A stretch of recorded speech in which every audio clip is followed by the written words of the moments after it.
Gadow Guitars. This is where the Gadow magic happens. We're standing in the wood shop. Basically, this is where the wood comes in, and we turn it into a guitar, a neck, and hopefully your next new guitar.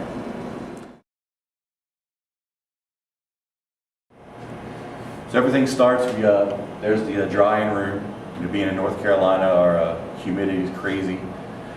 So we bring all our wood down to about 6 to 8% moisture content using the heater and a dehumidifier. We don't have to worry about it a whole lot during the winter. After we grab the wood from there, we'll take it through different steps of the joiner, the planer, and then we also go through the wide belt sander, and that's where it ends up being a billet form ready to go on the CNC machine. Here is basically, an hour's worth of work to get it to where, we're comfortable in the thickness, the width. We test out the weight of the wood. We're just going to make sure it's right to become a guitar, a Gadow guitar.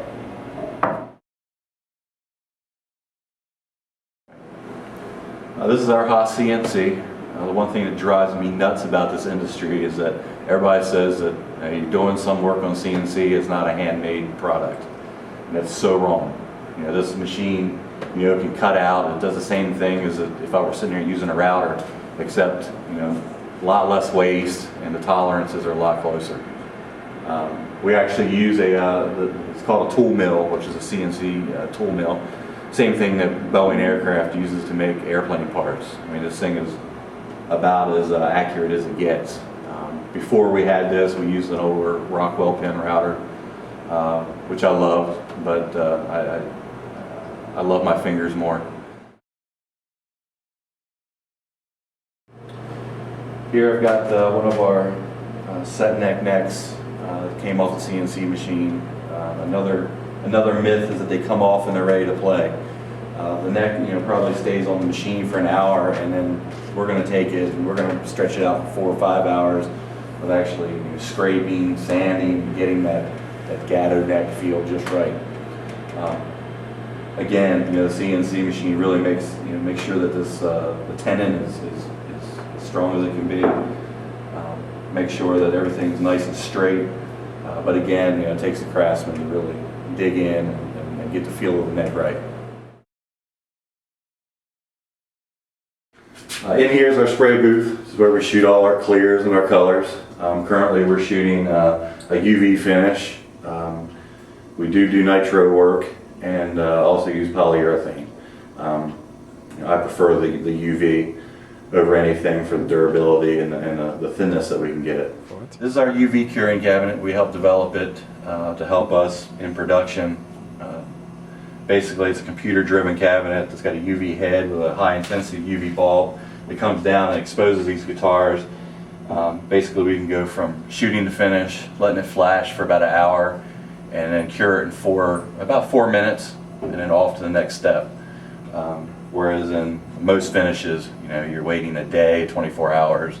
This sort of helps, speed up the process. Here's our pickup winding station. I think one thing that sets us apart from a lot of other companies, neither good nor bad, but I consider it an important thing, is that we wind our own pickups. I also take in consideration every guitar that we build is a separate entity, so I build every set of pickups to complement that guitar.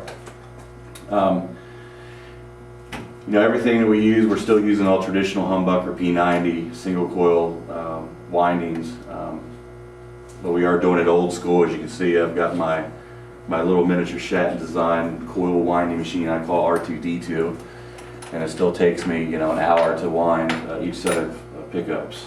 I guess it would be a lot easier to order a set, but I don't think that that's the way I would want to do it. When we build each guitar, I'm going for some sort of tone, some sort of sound, and ultimately I can control that by how I wind the pickups, whether it's an enamel coated wire, whether I'm using Alnico 2, Alnico 5, ceramic magnets. whether I'm using covers on the humbuckers or not. Everything is a control of the tone. This is our newest model. It's called the Bird, not to be mixed up with the Gibson Firebird. I had a customer ask me to build him a Firebird, and one thing that I've prided ourselves on not doing is copying any other company's designs. But I like the idea of it, so I came up with a variation on it. As you can tell, it resembles the Firebird, yet is changed in ways that I felt would be appropriate, as in being more ergonomic, a lot more comfortable to play. The upper register is a little bit better. With our pickups, I try to make it, well, between the pickups, and we're also using a 25-inch scale length instead of the 24 3/4. The reason is I wanted to build a Firebird that was not muddy. I wanted all the notes to be separated, so that when you play it, you're not feeling Gibsonized. You're playing your own thing. Thanks for viewing this video. I know it's short and just a small introduction of what Gadow Guitars is about. Please let us know what you think of our guitars. We love customer feedback, and thanks a lot.